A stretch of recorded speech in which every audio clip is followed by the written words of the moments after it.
Hello students, class 11th accountancy में chapter 3 हमारा चल रहा है अकाउंटिंग प्रिंसिपल एंड कंसेप्ट, जिसका क्वेश्चन नंबर 35 तक हम लोगों ने सॉल्व कर लिया है। नहीं, 34 तक हम लोगों ने कर लिया है। आज हम 35 से स्टार्ट करेंगे। Question number 35। चलो स्टार्ट करते हैं। क्या कहता है? कहता है fundamental accounting assumptions are. Fundamental accounting assumption क्या है?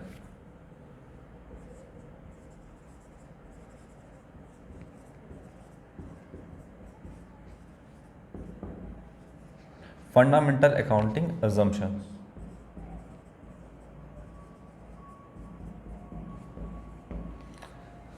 क्या है आपका? Assumption are. ठीक है, चलो ए। कौन कौन सा है आपका? ऑप्शन ए कहता है going concern, conservatism and accrual.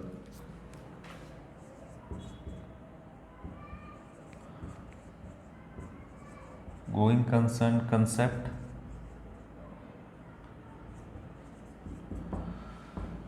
Conservatism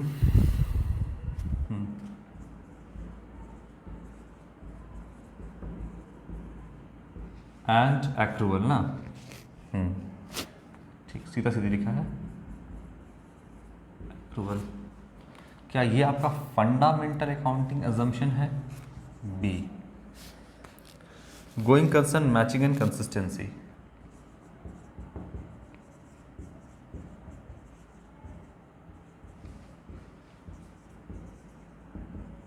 matching and consistency, C. Going concern, consistency and accrual.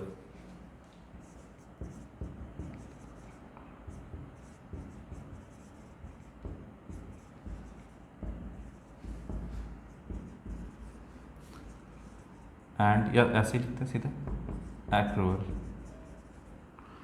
और डी कहता है आपका गोइंग कंसर्न,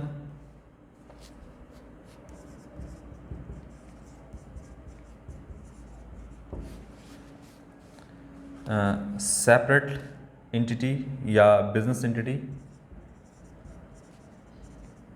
सेपरेट एंटिटी, और लास्ट कहता है पीरियोडिसिटी।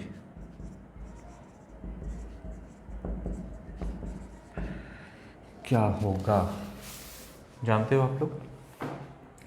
कहता है फंडामेंटल अकाउंटिंग अजम्पशन। फंडामेंटल का मतलब हो गया जो मूलभूत, जो सबसे अकाउंटिंग का जो बेस है, वो कौन कौन सा उसको कौन कौन सा अकाउंटिंग अजम्पशन है, यानी कौन कौन सा कंसेप्ट को फंडामेंटल अकाउंटिंग अजम्पशन या कंसेप्ट जो है आपका माना गया है, यानी आधारभूत। इसके बिना तो अकाउंटिंग हो ही नहीं सकता है, बेसिक पिलर है ये।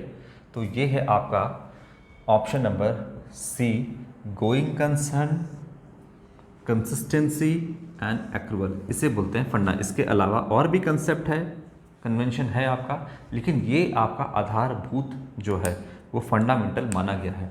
क्यों माना गया है, थोड़ा सा इसके बारे में जानते हो तो आपको पता चल जाएगा। गोइंग कंसर्न, जब भी कोई बिजनेस स्टार्ट करते हो तो ये मानते हुए स्टार्ट करते हो कि बिजनेस जो है वो एकदम शॉर्टली आप उसको क्लोज कर दोगे, तुरंत बंद कर दोगे, नहीं। तो बिजनेस जब आप ओपन करते हो, खोलते हो, तो ये मानते हुए आप बिज़नेस को स्टार्ट करते हो कि ये बिज़नेस हमारा लगातार चलता रहेगा। और इसी कंसेप्ट के हिसाब से बिज़नेस में हम फिक्स्ड एसेट भी परचेस करते हैं। अगर हम ये सोच के करेंगे कि बिज़नेस हमको 2-4 महीने में बंद कर देना है, तो क्या हम कोई फिक्स एसेट खरीदेंगे? क्या कोई हम बिल्डिंग परचेस करेंगे? क्या हम लैंड परचेस करेंगे? क्या हम फर्नीचर परचेस करेंगे? क्या हम प्लांट एंड मशीनरी परचेस करेंगे? नहीं करेंगे परचेस। ठीक है, कोई मोटर व्हीकल परचेस करेंगे? क्यों इतना खर्च करेंगे जब हमको पता ही है कि बिज़नेस तुरंत बंद कर देंगे? तो नहीं करेंगे। अच्छा, बैंक से आप लॉन्ग टर्म लोन लोगे। बैंक से आप लॉन्ग टर्म लोन लेते हो बिजनेस को चलाने के लिए, 5 साल 10 साल के लिए, या पब्लिक से लोन लेते हो डिबेंचर इशू करके। फिलहाल लोन की बात करेंगे। तो बैंक से आप लोन लेते हो, मान लेते हैं कि 10 लाख, 12 लाख, 50 लाख का लोन ले रहे हो, करोड़ रुपए का लोन ले रहे हो बैंक से। क्यों ले रहे हो?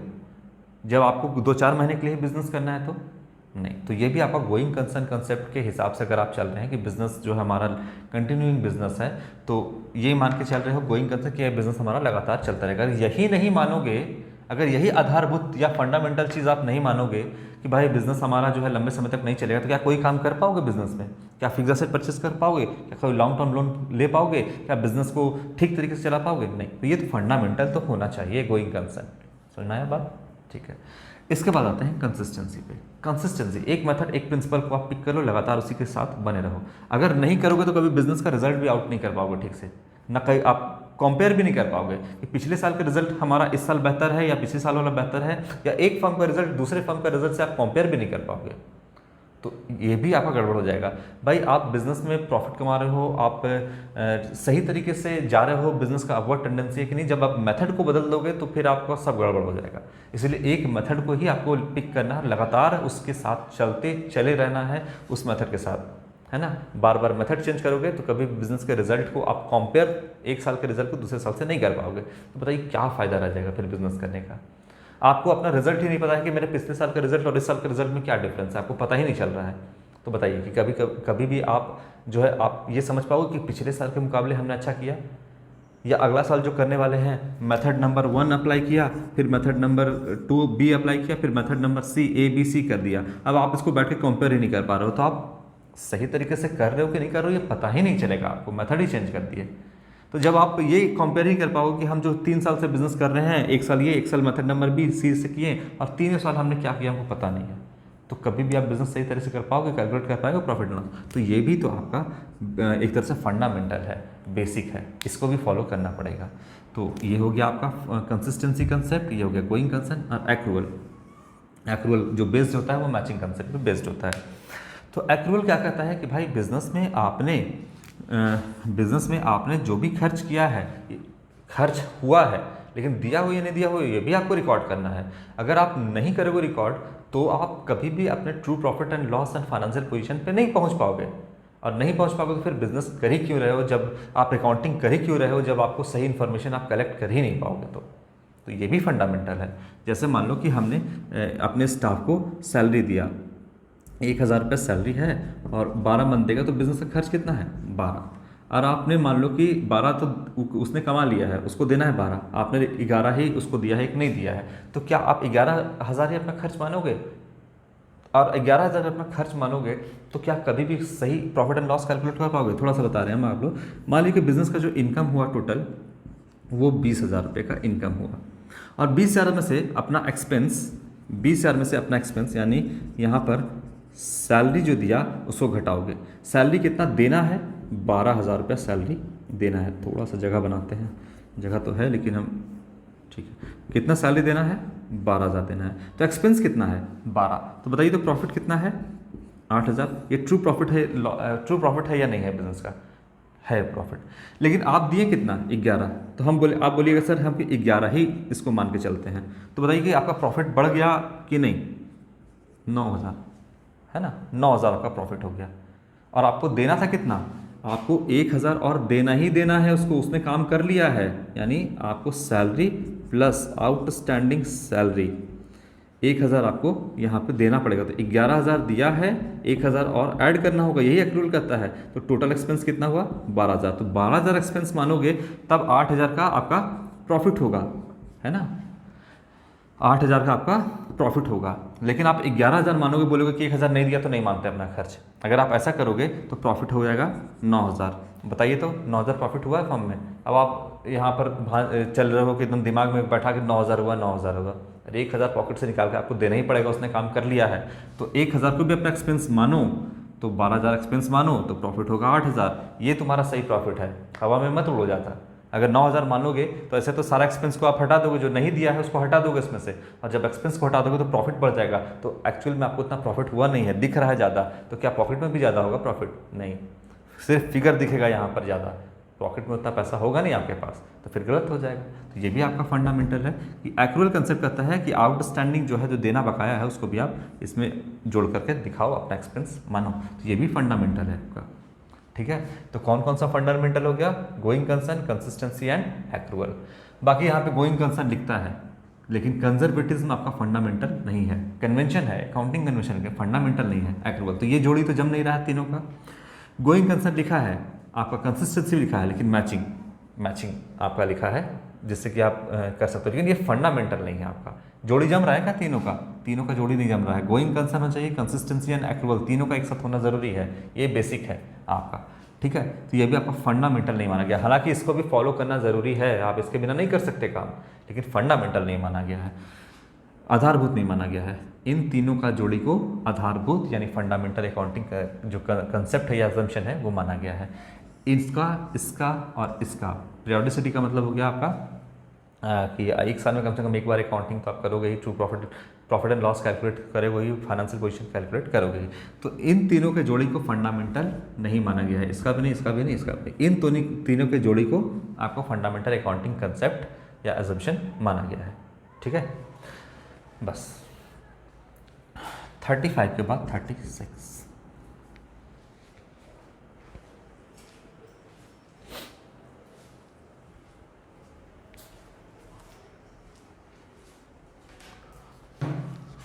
इसको हटाते हैं।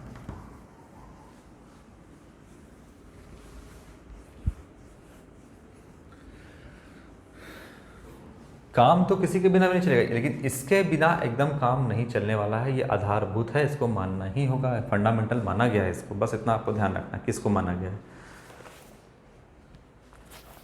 इसके बाद है आपका 36, various name of accounting principle are. Various name क्या है? अकाउंटिंग प्रिंसिपल को ही अलग अलग किन किन नामों से जाना जाता है? Various names of accounting principles are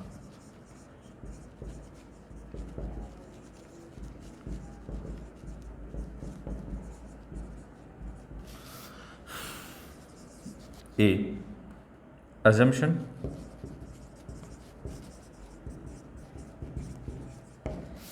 B. Convention, C.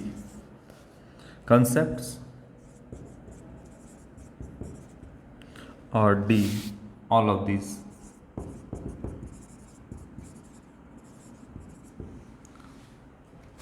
जाहिर सी बात है कि अकाउंटिंग प्रिंसिपल को अलग अलग तरीके से बोला गया है, इसको अकाउंटिंग अजम्पशन भी बोला गया है, कन्वेंशन भी बोला गया है, कंसेप्ट भी बोला जाता है। तो यहाँ पर आप टिक देखिएगा, ऑल ऑफ दिस कर दीजिएगा। अकाउंटिंग प्रिंसिपल है, प्रिंसिपल ही सारा बना हुआ है, सारा सिद्धांत ही है ना, सब कुछ क्या है आपका सिद्धांत ही है, अकाउंटिंग प्रिंसिपल ही है।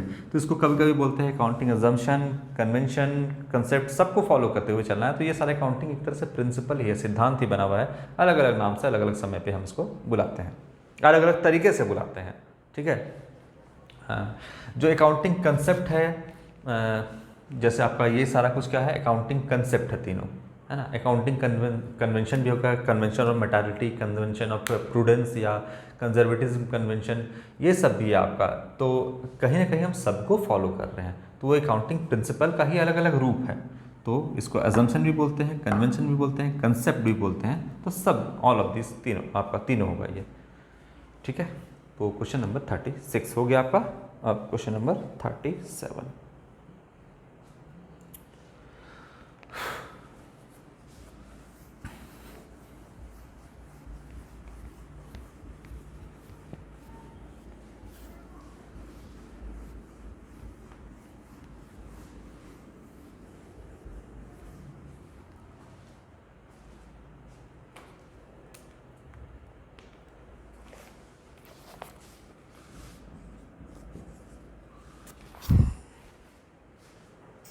क्या कहता है 37 नंबर आपका, the idea that the business is separate from owner is based on the concept. किस कंसेप्ट पे बेस्ड है? जैसे लिखता है वैसे लिखते हैं, the idea that the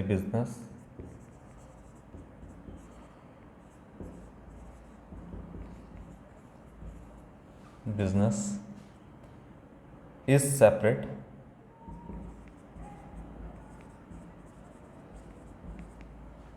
from owner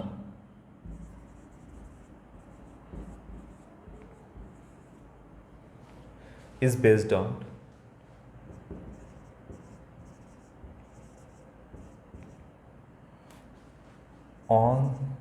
the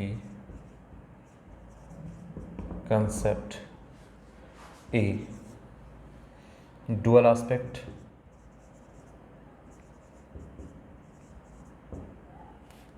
separate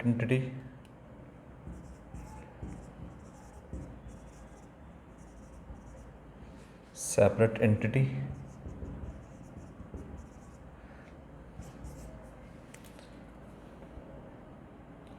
realization,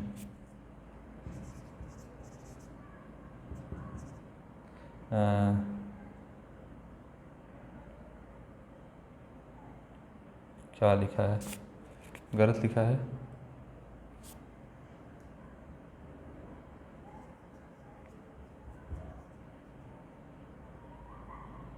अच्छा डी देखते हैं, समझ में आ रहा है, इसको देखते हैं क्या लिखा है। मटेरियलिटी,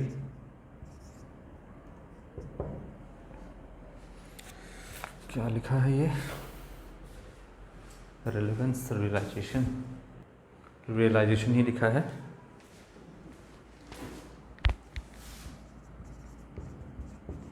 ना, ठीक है।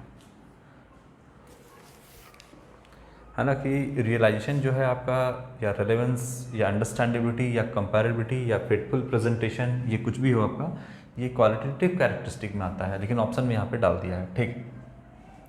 The idea that the business is, the idea that the business is separate, यानी अलग होता है, किससे, तो ऑनर से, यानी मालिक से।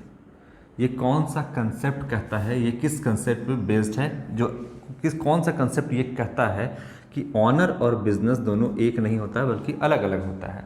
तो ये आपका कौन सा कहता है, सेपरेट एंटिटी या business entity concept. Separate entity concept, कभी कभी सिर्फ बोलेगा एंटिटी कंसेप्ट, या इसे हम बिजनेस एंटिटी कंसेप्ट भी कहते हैं, जो ये कहता है कि बिजनेस और ऑनर दोनों जो है वो सेपरेट होता है, अलग होता है एक दूसरे से। और इसी को मानते हुए हम अकाउंटिंग करते हैं, मालिक अलग और बिजनेस अलग। अकाउंटिंग की नज़र से देखें तो ये दोनों आपका अलग अलग होता है, दोनों एक नहीं होता है, ठीक है। ये कहता है आपका सेपरेट। सेपरेट का मतलब क्या हो गया, अलग।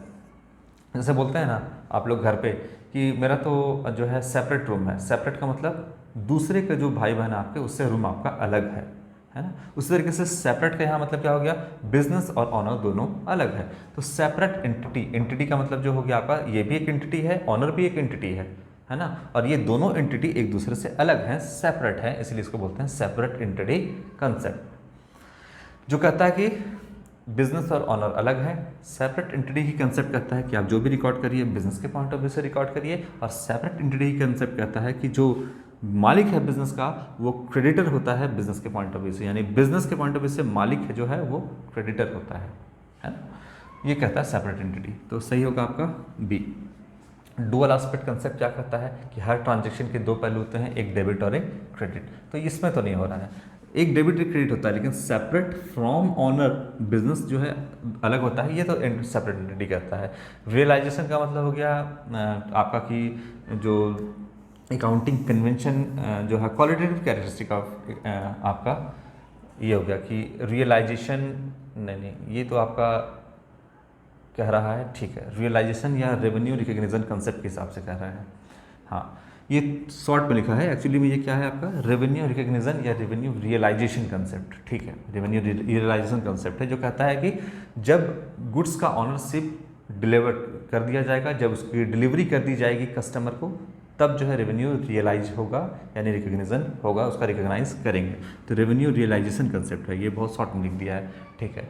तो ये भी नहीं होगा, जब ऑनरशिप आप किसी को दीजिएगा, गुड्स को डिलीवर कर दीजिएगा, है ना, डिलीवरी हो जाएगी उसकी कस्टमर ने, तब रेवेन्यू रियलाइज हो जाएगा। तो ये भी यहाँ पर नहीं हो रहा है। यहाँ पर मैटेरियलिटी कहता है कि जो मटेरियल आइटम है उसको आप रिकॉर्ड करिए, जो इमटेरियल है, जो अनइम्पॉर्टेंट है, या तो उसको राइट ऑफ कर दीजिए, इकट्ठे तौर पर दिखा दीजिए। तो ये भी नहीं कह रहा है।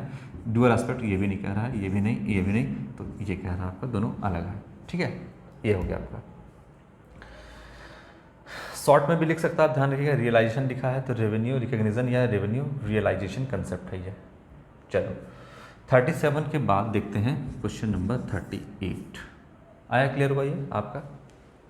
इसके बाद 38 क्या कहता है, accounting principle are generally based on. Accounting जो आपका प्रिंसिपल है वो जनरली किस पे बेस्ड होता है? चलिए देखते हैं इसको।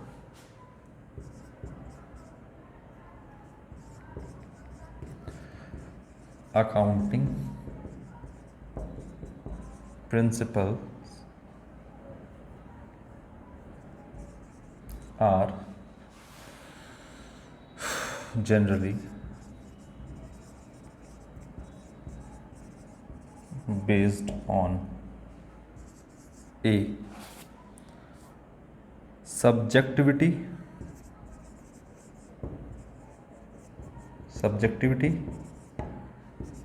B है practicability,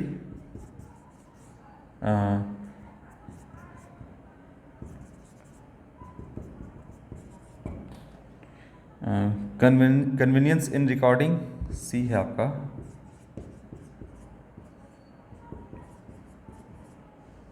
इन रिकॉर्डिंग, और डी कहता है आपका इमेजिनेशन।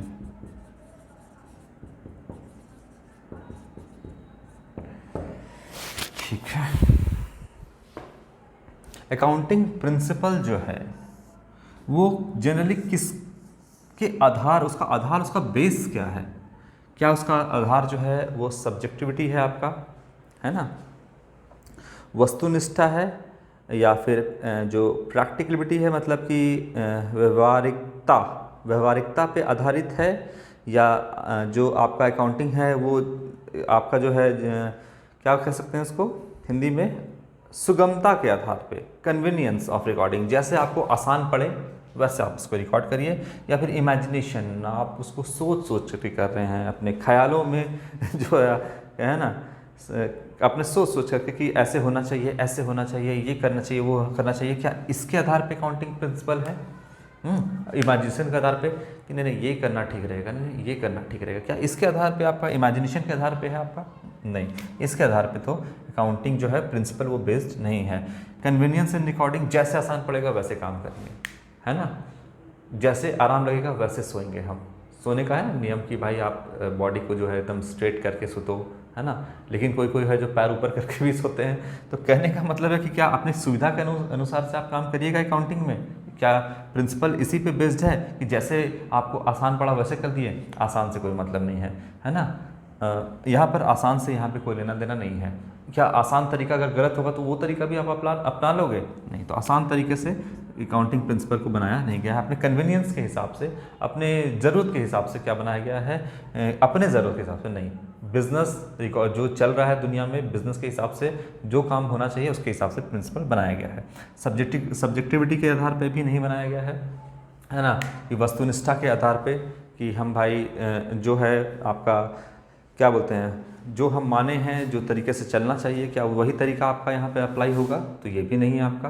ठीक है, सब्जेक्टिविटी के आधार पे भी नहीं है। मतलब एक तरह से आप इसको बोल सकते हो कि क्या पर्सनल जजमेंट या पर्सनल ओपिनियन या पर्सनल फीलिंग्स के आधार पे आप अकाउंटिंग प्रिंसिपल बनाए हैं। सब्जेक्टिविटी मतलब हम जो है ऐसा चाहते हैं कि ऐसा अकाउंटिंग हो, कोई और चाहता है क्या वैसा हो। मतलब क्या पर्सनल फीलिंग यहाँ पर, पर्सनल ओपिनियन यहाँ पर सिर्फ मेरा ही चलेगा यहाँ पर, तो ये भी नहीं है। ये हो गया सब्जेक्टिविटी। कन्वीनियंस इन रिकॉर्डिंग, जैसे आसान पड़ता है वैसे, ये भी नहीं हो गया। इमेजिनेशन भी नहीं हो गया। प्रैक्टिकलिटी हो गया आपका यहाँ पर, यानी जो प्रैक्टिकल है, जो एक्चुअली में चल रहा है, जो होना चाहिए, उसके आधार पे हम अकाउंटिंग प्रिंसिपल को बनाए हैं। तो बिल्कुल ये आपका ऑप्शन नंबर भी सही होगा। अपने ओपिनियन के हिसाब से नहीं कि हम ये चाह रहे हैं तो यही होगा, दुनिया ऐसे ही चलेगा, इसके आधार पे नहीं, है ना। कोई भी जब देखो कि आपका चुनाव का समय आता है तो आप चुनते हो किसी नेता को, है ना, कि ये देश चलाएंगे, तो आप चुनाव करते हो यहाँ पे। कोई इंसान खड़ा होकर बोले कि नहीं जो है नरेंद्र मोदी को ही जो है वो प्राइम मिनिस्टर बनना चाहिए, तो किसी एक आदमी के कहने पे, किसी एक आदमी के ओपिनियन पे नहीं होगा। चुनाव होता है और जो बहुमत में आती है सरकार, जिसको प्राइम मिनिस्टर जनता बनाना चाहती है, वो बनता है एक्चुअली में। ठीक है, तो अकेले यहाँ पर कहने से कि हम ये चाहते हैं, इसके आधार पर प्रिंसिपल नहीं बनता है। अपने कन्वीनियंस के हिसाब से भी कि ऐसा ही सुविधा है तो ऐसे ही बनाएंगे, ऐसा नहीं होता है। इमेजिनेशन के आधार पे कि भाई चलो इमेजिन कर रहे हैं कि यही सही होना चाहिए, इसके आधार पे तो भी प्रिंसिपल नहीं बनता है। प्रैक्टिकलिटी के आधार पे बनता है यहाँ पर, यानी प्रैक्टिकल यानी जो होना चाहिए उसी के आधार पर। हिंदी में क्या बोलते हैं इसको, हिंदी में बोलेंगे व्यवहारिकता के हिसाब से, जो व्यवहार में है, जो होना चाहिए, उसके आधार पे प्रिंसिपल बनता है। क्लियर है आपका? तो क्वेश्चन नंबर 38 का होगा आपका ऑप्शन नंबर बी। चलिए 38 हो गया। 39 में क्या कहता है? The owner of the company include his personal medical expense in the company's income statement indicate the principle that is violated. Cost principle, cost concept, conservate आपका हो गया कंजर्वेशन, डिस्क्लोजर या एंटिटी कंसेप्ट। चलिए इस क्वेश्चन को last time करेंगे और फिर नेक्स्ट जो आपका आएगा क्वेश्चन नंबर 40 से नेक्स्ट वीडियो में इसको देखते हैं, क्वेश्चन नंबर 39 को।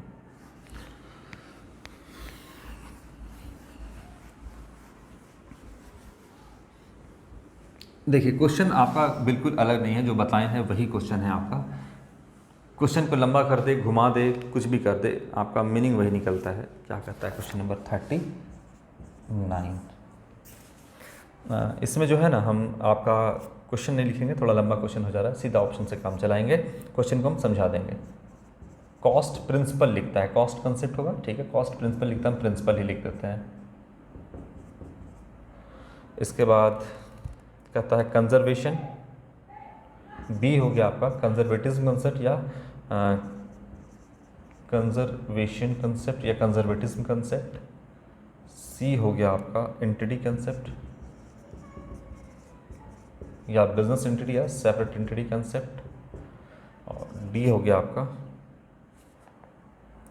अच्छा ए हो गया कॉस्ट, बी हो गया आपका कंजर्वेटिव, सी हो गया डिस्क्लोजर या फुल डिस्क्लोजर हो जाएगा आपका,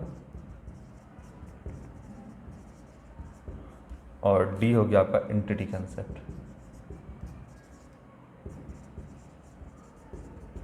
तो ये होगा आपका ऑप्शन नंबर डी। थोड़ा समझाते हैं कैसे, क्या कहता है आपका क्वेश्चन में। कहता है कि the owner of the company, company मतलब बिजनेस ही है ना, कंपनी क्या कर रही है, बिजनेस ही कर रही है, और include his personal medical expense in the companies income statement indicate the principal that is validate. कहने का मतलब है कि जो कंपनी का ऑनर है, ये कंपनी का मान लीजिए ऑनर है, हालांकि इक्विटी शेयर, प्रेफरेंस शेयर जो कंपनी के ऑनर होते हैं, अभी सिर्फ हम आपको क्वेश्चन को सॉल्व करने के पॉइंट ऑफ व्यू से समझाएंगे। ऑनर है, इसका पर्सनल मेडिकल एक्सपेंस हुआ, मेडिकल में कुछ जांच वगैरह कराया होगा, उसका जो है ये जांच करवाया और पर्सनल मेडिकल एक्सपेंस को इनकम स्टेटमेंट में दिखा दिया। इनकम मतलब प्रॉफिट एंड लॉस अकाउंट में दिखा दिया, इधर साइड में डेबिट साइड में पर्सनल एक्सपेंस को, जो कि ड्राइंग्स किया। मान लीजिए कि अगर बिजनेस से निकाल करके पैसा अपना पर्सनल एक्सपेंस को किया तो इसके कैपिटल से घटना चाहिए, वो ड्राइंग्स क्या होगा, कैपिटल से माइनस होगा, लेकिन आप इसको इनकम स्टेटमेंट में दिखा दिया, मतलब कि आप इसको एक तरह से बिजनेस का नॉर्मल खर्च मान लिए। आप ऑनर हैं और यहाँ पर जो पीएल में डेबिट कर रहे हैं वो चार्ज अगेंस्ट प्रॉफिट है, यानी कि वो खर्च आपको मैंडेटरी देना ही देना है। अपने स्टाफ को सैलरी, बिजली बिल, इलेक्ट्रिसिटी बिल, आपका एडवर्टीजमेंट, ट्रांसपोर्ट, जो भी है आपका सब कुछ यहाँ पे देना है। आप अपना मेडिकल बिल को भी यहाँ घुसा दिए, ये आपका पर्सनल चीज़ है, आप यहाँ पर मत दिखाओ। और अगर ऐसा कर दिए आप तो फिर आपके और दूसरे स्टाफ में, यानी बिजनेस जो अपने स्टाफ को सैलरी वगैरह दे रहा है, आप अपने एक्सपेंस को भी यहीं पर ट्रीट कर लिए। मान लो कि आपका पर्सनल जो भी एक्सपेंस वो वहाँ पर आप इसको दिखा दिए, तो मतलब कि आप स्टाफ और एम्प्लॉय से अलग कैसे हो गए फिर? आप तो ऑनर है ना, और अपना पर्सनल एक्सपेंस को भी आप पीएल में दिखाइएगा, तो फिर आप किसका वॉल्यूशन किए? सेपरेट एंटिटी, यानी कि बिजनेस और ऑनर दोनों अलग है। और अब आप भी अपना यहाँ पर दिखाइएगा, तो आपके बीच में अलग क्या रह गया फिर? ठीक है ना, आपके बीच में अलग क्या रह गया फिर? आप अलग है, बिजनेस अलग है, तो जो ड्राइंग्स किए हुए कैपिटल से आपका माइनस होगा। और आप वाह भैया यहाँ पर दिखा रहे हैं कि पीएल के डेबिट में चार्ज कर रहे हैं, ये कर रहे हैं, आप चार्ज अगेंस्ट प्रॉफिट मान रहे हैं कि मेरा भी खर्चा जो है उसको भी पीएल से प्रॉफिट से लेस करो, हम अपना दिखा रहे हैं, जैसे सैलरी मिल रहा है, जैसे एडवर्टीजमेंट दिया जा रहा है, जैसे ट्रांसपोर्ट दिया जा रहा है, सब कुछ आप यहाँ पे अपने पर्सनल एक्सपेंस भी कर रहे हैं। तो फिर आप में और बिजनेस में क्या अंतर रह गया? कोई अंतर नहीं रह गया। जब अंतर नहीं रह गया तो करिए यहाँ पर दीजिए फिर, लेकिन अकाउंटिंग तो कहता है कि अंतर है, इसीलिए आप इसको यहाँ पे नहीं कर सकते हैं। ये कौन सा कंसेप्ट कहता है? एंटिटी, बिजनेस एंटिटी या सेपरेट एंटिटी। आप इस कंसेप्ट का वायलेशन कर रहे हैं अगर आप अपने पर्सनल एक्सपेंस को यहाँ दिखा रहे हैं तो, ठीक है। तो ये सही होगा। बाकी फुल डिस्क्लोजर गलत होगा। फुल डिस्क्लोजर कहता है कि सब कुछ दिखाइए इकोनॉमिक अफेयर को, लेकिन कंपनी के सीक्रेट को मत दिखाइए। कंजर्वेटिज्म कहता है कि प्रॉफिट होगा तो इग्नोर करिए, लॉस होगा तो उसकी तैयारी भी करिए। कॉस्ट कहता है कि जो भी आपने फिक्स एसेट परचेज किया उसको कॉस्ट पे दिखाइए। ये तीनों नहीं कहता है। एंटिटी कंसेप्ट का यहाँ पे वायलेशन है अगर पर्सनल एक्सपेंस को इनकम स्टेटमेंट में आप दिखाते हो, पीएल अकाउंट में दिखाते हो तो। चलिए, तो हो गया क्वेश्चन नंबर 39। अब नेक्स्ट वीडियो में हम जो है वो क्वेश्चन नंबर 40 से स्टार्ट करेंगे। आज के लिए इतना ही बच्चों, थैंक यू।